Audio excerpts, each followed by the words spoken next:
आज भाइटिकाको दिन हो। वा दिदीबहिनीहरूले आज दाजुभाइलाई टिका लगाइदिनुहुन्छ। आज उहाँको साथीले पनि उहाँलाई टिका लगाइदिँदै हुनुहुन्छ है। ल सबैले हाँस लाग्दो। ल आज भाइटिका हो, ख्याल ठट्टा होइन। भाइटिकाको दिन हो। यो भाइटिकाको दिनलाई त आज भाइटिका नराखेर भाइ तिहार राख्नुपर्ने हो। म अब केही पदमा गयो भने यसलाई सुधार गर्नेछु। भाइटिकाकै दिन भाइ तिहार नै राख्नुपर्छ। तिहार त तिहारै हो, तिहारको भित्र भाइटिका हो होइन। जे भए पनि यो भाइटिका नाम चेन्ज गरेर भाइ तिहार राख्नुपर्ने हो।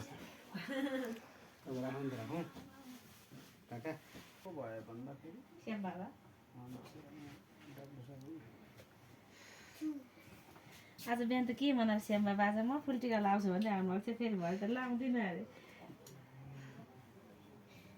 किन भनेको के भनिराख्नु भयो अनि भरे भन्नुभयो श्यामबा।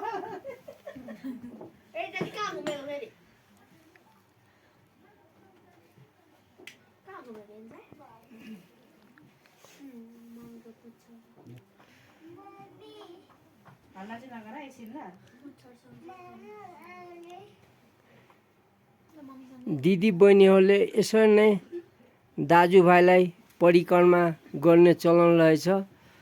अनि यो संसारमा जस्तै गणेश भगवानले आफ्नो बुवा आमालाई परिक्रमा गरेर पूजनीय बनेको थिए नि, त्यसरी नै दिदीबहिनीहरू पनि दाजुभाइको परिक्रमा गर्दो रहेछ यो तिहारमा।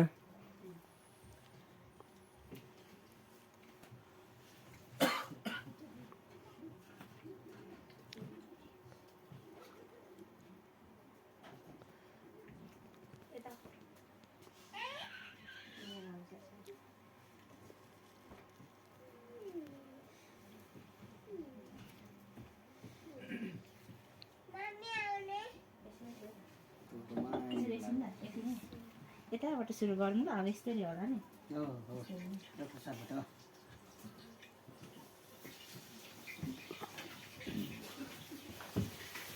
सक्यो भने हाम्रो नि त सिधा लगाइदिनु भयो।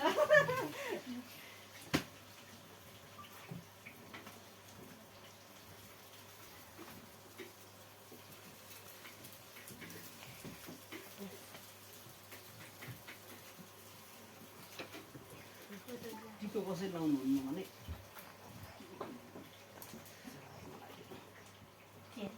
टिको कसरी लाउनु तिहारको टिका त सबै लाउनुहुन्छ होला। कसैले भन्दा चाहिँ कसले होइन, कसैको लाउने चलन हुँदैन। राति टिकाहरू यस्तो है।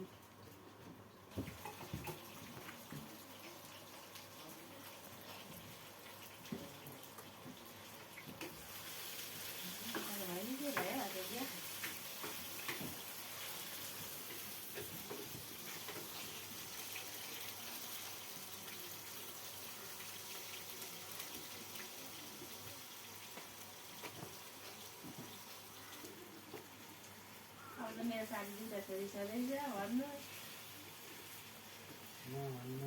गरिराख्नुपर्छ। नम्बरसियामाको दसैँ तिहारमा त बाहिरै निस्किनुहुन्न, भित्रै बस्नुहुन्छ।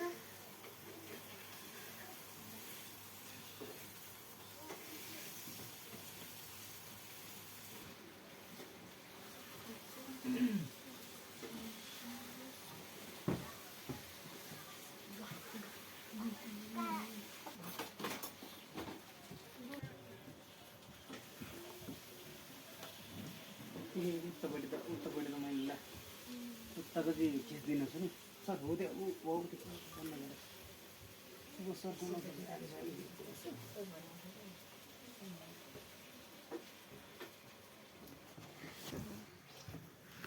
कस्तरी त्यसको लागि केही गर्नु पर्दैन, यहाँ त्यहाँ घुम्नै पर्दैन। हेर्का सबभन्दा राम्रो यहाँ उब्ने बिचमा होइन, बिचमा उब्ने अनि एकचोटि पुरै यता घुम्ने।